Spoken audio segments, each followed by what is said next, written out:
Earth is a level, motionless plane with the sun, moon, and stars revolving over and around us just as you experience every day.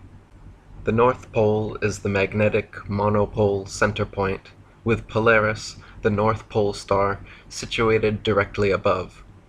Polaris is the only motionless star in the heavens, with all the other constellations revolving perfect circles over the Earth every night.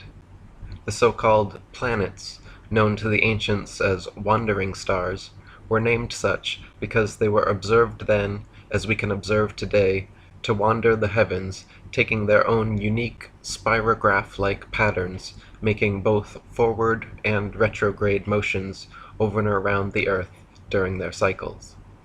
Meanwhile, the fixed stars were named such because they were observed then, as we can observe today, to stay fixed in their constellation patterns night after night, year after year, century after century, never changing their relative positions. If Earth was truly a tilting, wobbling, spinning space ball, as NASA and modern astronomy proclaim, rotating 1,000 miles per hour on its axis, revolving 67,000 miles per hour around the Sun, spiraling 500,000 miles per hour around the galaxy, and shooting off several million more miles per hour through the universe, the star patterns would never look the same 2 nights in a row, let alone be fixed in exactly the same constellations for thousands upon thousands of years. The reality is that the Earth and Polaris do not move, while everything else in the heavens revolves over Earth and around Polaris, east to west, like in a planetarium dome.